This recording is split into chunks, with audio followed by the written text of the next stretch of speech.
Okay, so I did a thing that was probably dumb, but I'm not sure.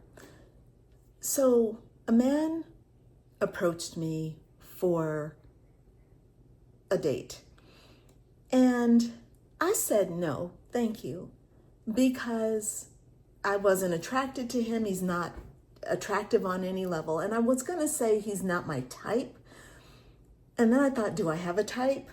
But I kind of do have a type. And even though I have maybe a few types, let's say I have a few types, I know when somebody is not my type. So I don't know if I may not be able to name my type exactly, but I definitely recognize when someone is not my type. And I think the first thing that's on my mind is there something wrong with having a type? I don't think so. But sometimes, look, if I'm not your type, if there's a guy that I like and I'm not his type and he said to me, you're not my type, my feelings would be hurt, but I would also get over it. So here's what happened. I was walking down the street with my dog, all right, and I'm trying to make my coffee, by the way, so let me get on my coffee. So I was walking down the street with a polo and I was minding my own business. And here's something I think people who try to pick you up need to understand. When you're walking down the street or you're doing something, you're grocery shopping, you are minding your own business. You aren't asking anybody to come into your space. And certainly somebody you're not attracted to, if you're not like drawing them in and going up to them and being very open and flirting, like you're in your own world doing your own thing. So I was in my own world doing my own thing, walking down the street. The last thing I expected was to get to a corner and somebody come out at me and be like, hey, I think you're really beautiful. Can I get your number? I'd love to talk to you. Like that to me is really random.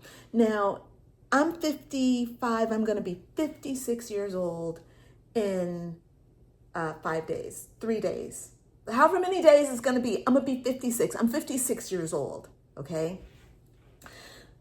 When I was in my 20s, it was normal for younger people, or when you're a young woman, it's normal for people to be like flirting with you. And why not? You've got the hormones, you smell good, the pheromones are working, the skin is working, if you're fly, you got your nails done, you're looking for someone and it's normal, you're baby making, you're trying to get to baby making, you're trying to start a family. I'm 56, I'm single, and I'm good, okay? It's me and my dog. So the guy comes out and he's like, hey, I'd love to talk to you, I'd love to take you out. Can I take you out? And I'm like, no, thank you. And I said that, no, thank you, I'm not interested. And he says, and then this is what he says. He says his name, okay? And I'm not going to say his name, but he says, he says his name. He says, hey, my name is blank, and I am lonely, and I'm trying to meet people, and I just want to, I'm trying to meet people because I'm lonely. Now that caught me, because loneliness is something that goes along with being in midlife, and it's something that I experience. I'm not lonely right now, and I'm also alone by choice. But when he said he was lonely, I thought, let me just listen, because I don't know, my heart went out. So what I said to him was, I said, I can totally relate to feeling lonely. What do you want to talk about? Like, I'm just sitting here like, we can talk on this street right now. And then he said, well, maybe we could get together and talk about stuff, just as friends. Now he said, just as friends. And I said, okay. Because then I'm like, oh, relief. I felt flooded with relief, no pressure. That's my mistake, okay? That's my mistake. Apollo wants to go outside. Let's take him outside. So I get the guy's phone number, and we exchange phone numbers right then and there. And because, he's smart, he knows I could give him a fake phone number. He knows I could, whatever. So he's going to make sure he gets the right phone number. No problem, because he's already established that we're going to just be friends, and I'm good with that. The problem, though, is that, and this is the mistake, and it's not my fault, it's not my fault or my responsibility what he does with that information, and if he's going to deceive himself, that's not my responsibility. And I think this is why I'm making this video, because I'm like, is it my responsibility? Should I have just said no? But look, he starts telling me oh man, the coffee maker's dirty. Shoot. I thought it was clean.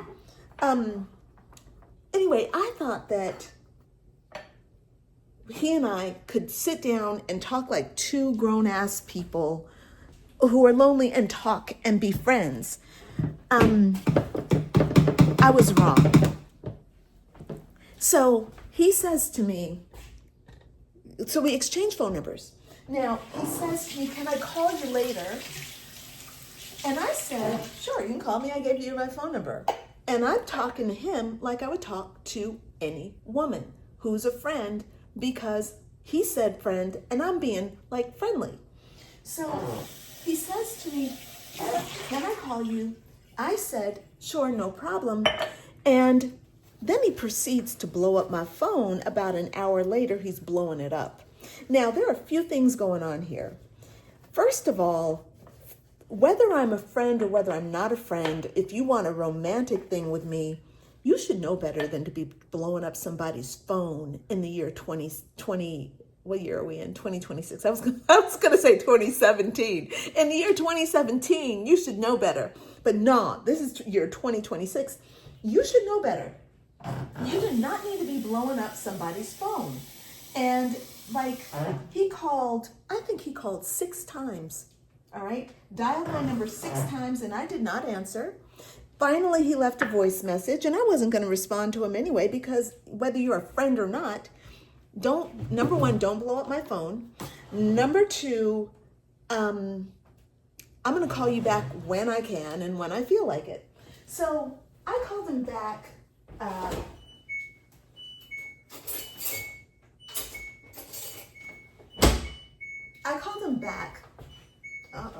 Sorry. Okay, so I called him back later that day, because I'm also I'm being natural. I'm not trying, he's not a boyfriend, he's not a love interest. So I'm doing what's natural. If a woman calls me and I want to be her friend, I'm going to call her back when I feel like it, when I have an urge, I have got time to talk and I want to learn more. So I called him back later that evening and I said, hey, what's up? And he's like, yeah, I just wanted to say hi and it was really nice to meet you. And I said, oh, that's really nice. And we made a meeting for sushi on Thursday. So this was Monday. We were going to meet on Thursday. Oh, I didn't actually call him back that day. Sorry. I didn't actually call him back that day. I called him I texted him that night. And he texted me back and said, can I call you tomorrow? And I said, sure, you can call me tomorrow. And then he said, what time? And that made me laugh also. I'm like, he's very persistent. And he's also very, he's a little obnoxious, but I'm also having a little bit of a giggle. All right.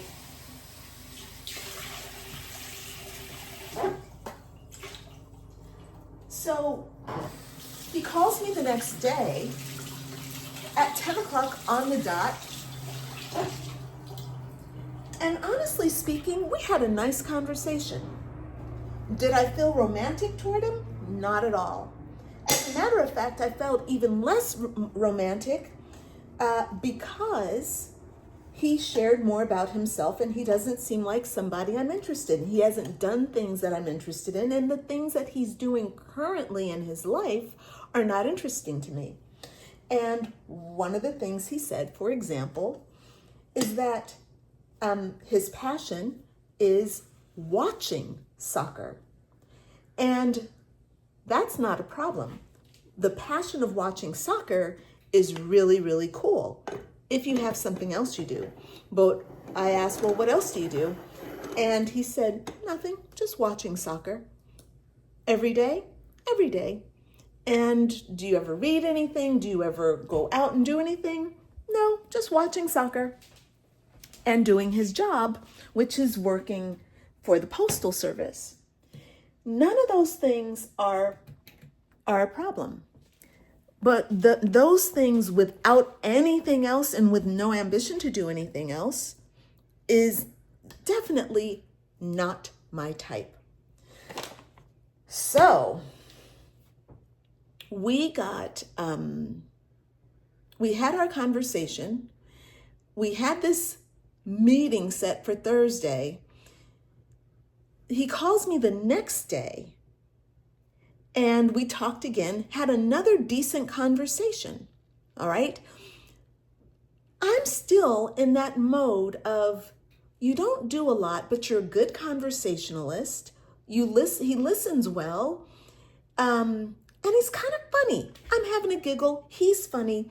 I am perfectly happy to go and have sushi and laugh with this guy, and we can talk on the phone because we can do that. But am I interested romantically? No, I am not.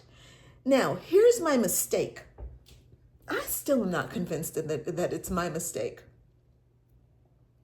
So we decide that we're going to go to this sushi restaurant, and it's about a mile away from where I live and further from where he lives, but he's still local. He chose the place anyway, but he has a car and I don't. And, I'm in Orange County. The transportation here is not great. And what happened was on the day of the meeting, it was hot. It was going to be like 80, maybe 83 degrees, bright sun. And I thought, I'd already done my weight training and walked my dog I was in the process of walking my dog for a 3-hour walk. Okay. So wanting to walk to this restaurant was a bit much. So I sent him a text and said, hey, blank, would you mind picking me up on the corner of blank and blank so that, because it's really hot out, and I just don't want to walk to the restaurant. He writes me back and he says, no problem, my queen. That was the straw that broke the camel's back. It wasn't even the straw that broke the camel's back. It was the thing that just made me say, no, this isn't going to work. It was the thing that made me see that he was not going to honor friendship. He had already broken that rule. So I wrote him back and I said, I can't do this. No, we're not going to meet. I'm not meeting you because you don't understand. You're confused. But really, it was me who was confused because I'm a grown-ass woman. And, I try to give the benefit of the doubt with men. Like, if I say I don't want to have a date, I mean I don't want to have a date.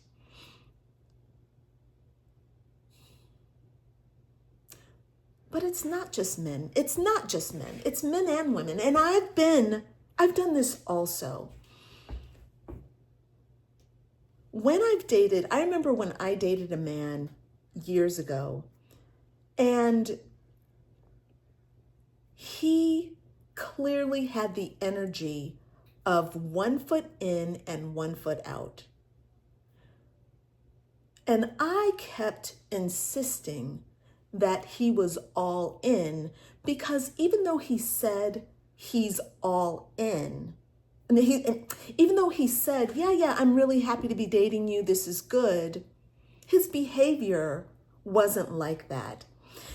And I really don't, I want to confuse this, but I think that what I'm saying is that people say one thing when they feel another, and they act on those feelings, not on their words. And I'm a grown woman. I should know that by now. And I think that maybe this is what I needed to wake up and see, that people, men and women, are both sensitive, beautiful souls. And I am going to give people a chance. I don't care. So what happened was, I'm going to take responsibility for myself. He can take responsibility for himself. But for me, I'm not lonely, but I love people, and I need more friends. I want more friends. I'm an Aquarius. I love being connected to different people. And wake up call. I don't mind hanging out with you if you and I are vastly different.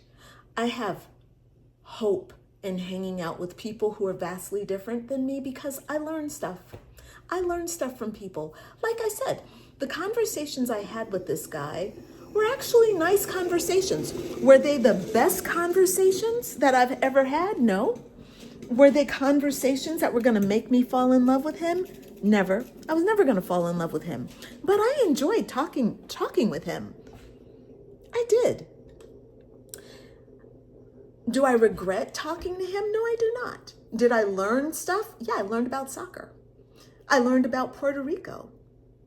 I like that. I just like people. And so, if a person asks me out again, and even if I'm going to always say, look, this is going to be friendship. But I'm not ready to make the decision that I'm going to just shut down and be like, if I don't like a guy, I'm not going to even try to have a friendship with him. Because that's not natural to me. I would rather things go down the way that they went down. So how did it go down? I wrote him, I said, this is not going to work. You're confused. And then he called me back and he apologized. He's such a sweetie, such a sweet guy. He's just not my type. But he apologized, and then he went on, and then he made the mistake of trying to, his feelings were hurt. And so he made the mistake of trying to attack me. And he's like, at your age, don't you want to have a relationship? Or a romantic relationship. And I said, I am always open to a romantic relationship, but I made it very clear that I didn't want that with you. And then, I'm also a believer in allowing a person to talk and say what they have to say. But then once they've said it and they start repeating stuff and they're just badgering me and it's starting to become an attack, that's when I cut it off. And so that's what I did. I cut it off and I said, I've heard you. This is what I understand. This, that, and the other. And now I'm going to just say, I'm done. I've made my point already. I already made it when I made that text message. I wrote the text and I said, you're confused. This is a no for me. Boom. So I didn't have to say my perspective. And then I just said, okay, I'm done talking. Goodbye. And he said, okay, goodbye. And that was it. And then I blocked him because what I don't want to know if he was going to try to call me again or if he wasn't going to try to call me again. I'm just not interested. I'm done. So that's my way. And that's how it went with this 65-year-old man who wasn't my type. And I feel free. I feel free. I feel loving. I feel open-hearted. And that's important because I see a lot of women who are bitter and shut down and they contract. They get smaller and smaller. These kinds of things, they take it personally or whatever is going on and they contract. I'm not contracting. There's nobody on earth that's going to make me contract. If I contract, it's going to be because I contract, and I ain't choosing to contract. I ain't choosing to get small. I'm not choosing to withdraw from life. So there you go. That's my video. Let me know what you think. And by the way, I have a roadmap. I have 2 roadmaps. I'm going to tell you about one. The one that I think might be interesting to you is the Midlife, what is it called? Oh, the Midlife Reinvention Roadmap. Really a great guide for how to kind of get started with bringing new information and new life to your midlife experience. Midlife is an opportunity for you to give birth to yourself.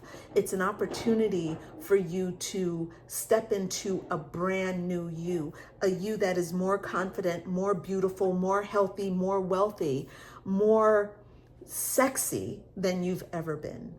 That's the opportunity of midlife, and that's what I want for you. All right, signing off. Please subscribe to my channel if you haven't.